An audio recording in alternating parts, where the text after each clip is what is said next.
Hello friends, welcome to our channel Jyoti for knowledge and entertainment Delhi में। आज हम करने वाले भौतिक विज्ञान यानी फिजिक्स का पार्ट 6, जिसमें हम करने वाले यांत्रिकी यानी मैकेनिक्स। इससे पहले मैं ऑलरेडी वीडियो जितने भी डाल चुकी हूँ, आप उसे प्लेलिस्ट में जाकर के देख सकते हैं। क्वेश्चन नंबर 61, जाड़े की रातों में अत्यधिक ठंड पड़ने पर पानी की पाइप फट जाता है क्योंकि ऑप्शन है जमने के बाद पानी का घनत्व कम हो जाता है, जमने के बाद पानी कठोर हो जाता है तो उसकी यह कठोरता पाइप को तोड़ देती है, जमने के बाद पानी का आयतन बढ़ जाता है, या जमने के बाद पानी की पाइप का धातु गल जाता है। तो इसका आंसर होगा कि जमने के बाद जो होता है पानी का आयतन वो बढ़ जाता है, इसलिए पानी की पाइप फट जाती है अत्यधिक ठंड बढ़ने पर। क्वेश्चन नंबर 62, पानी से भरी डाट लगी बोतल जमने पर टूट जाएगी क्योंकि ऑप्शन है जमने पर बोतल सिकुड़ती है, जमने पर जल का आयतन घट जाता है, जमने पर जल का आयतन बढ़ जाता है, या कांच ऊष्मा का कुचालक है। अभी हमने पढ़ा कि जमने पर जल का आयतन जो है बढ़ जाता है, जिसके कारण पानी की पाइप भी फट सकती है और बोतल भी टूट सकती है। क्वेश्चन नंबर 63, जल के आयतन में क्या परिवर्तन होगा यदि तापमान 9 डिग्री सेल्सियस से गिरकर 3 डिग्री सेल्सियस कर दिया जाए। ऑप्शन है आयतन में कोई परिवर्तन नहीं होगा, आयतन पहले बढ़ेगा और बाद में घटेगा, आयतन पहले घटेगा और बाद में बढ़ेगा, या पानी जम जाएगा।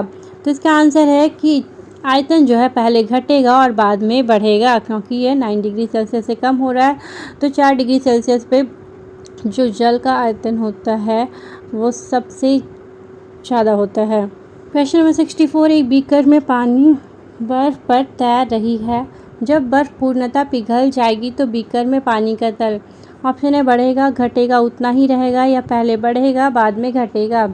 जिसका आंसर है एक बीकर में जब बर्फ़ तैर रही है, पानी पर बर्फ़ तैर रही है, तो जब बर्फ़ पूर्णतः पिघल जाएगा तो बीकर में पानी का तल उतना ही रहेगा। ऑप्शन सी सही आंसर है।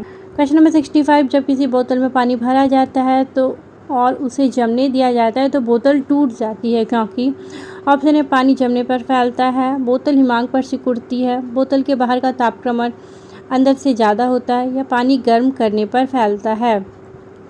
तो इसका आंसर है कि पानी जमने पर फैलता है, इसलिए बोतल टूट जाती है। क्वेश्चन नंबर 66, सड़क पर चलने की अपेक्षा बर्फ़ पर चलना कठिन होता है क्योंकि ऑप्शन है बर्फ़ सड़क से सख्त होती है, सड़क बर्फ़ से सख्त होती है, जब हम अपने पैर से धक्का देते हैं तो बर्फ़ कोई प्रतिक्रिया व्यक्त नहीं करती, या फिर बर्फ़ में सड़क की अपेक्षा घर्षण कम है। तो इसका आंसर है कि बर्फ़ में जो है सड़क की अपेक्षा घर्षण कम होता है, इसलिए बर्फ़ पर चलना ज़्यादा कठिन होता है सड़क पर चलने की अपेक्षा। क्वेश्चन नंबर 67, रोड़ीयुक्त सड़क की तुलना में बर्फ़ पर चलना कठिन होता है क्योंकि ऑप्शन है बर्फ़ मुलायम एवं स्पॉन्जी होता है, जबकि रोड़ी कठोर होती है।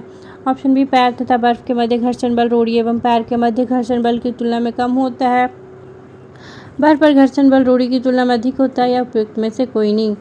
तो इसका आंसर होगा कि पैर तथा बर्फ़ के मध्य घर्षण बल रोड़ी एवं पैर के मध्य घर्षण बल की तुलना में कम होता है, इसलिए बर्फ़ पर चलना कठिन होता है।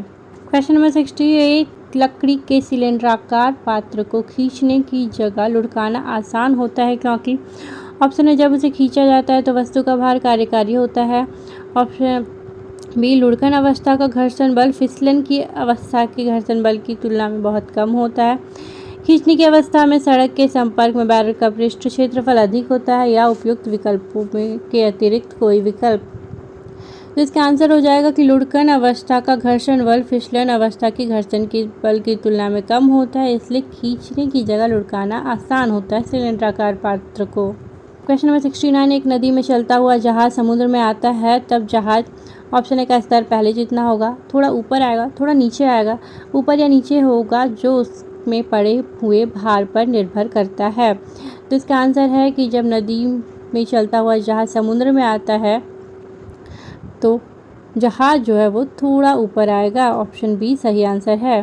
क्वेश्चन नंबर 70, लोहे की कील पारे में क्यों तैरती है जबकि यह पानी में डूब जाती है। ऑप्शन है लोहे की पारे से रासायनिक क्रिया की प्रवृत्ति पानी की तुलना में कम होने के कारण, या लोहे का भार पानी से अधिक तथा पारे से कम, लोहे का घनत्व पानी से अधिक तथा पारे से कम होने के कारण, या पारा पानी से भारी है। तो इसका आंसर जो हो जाएगा वो हो जाएगा कि लोहे का जो घनत्व होता है पानी से अधिक हो तथा पारे से कम होता है, इसीलिए लोहे की कील पारे में तैरती है जबकि यह पानी में डूब जाती है। Thank you for watching this video. मिलते कल नए क्वेश्चन आंसर के साथ, तब तक आप सभी को bye bye and have a nice day to all of you.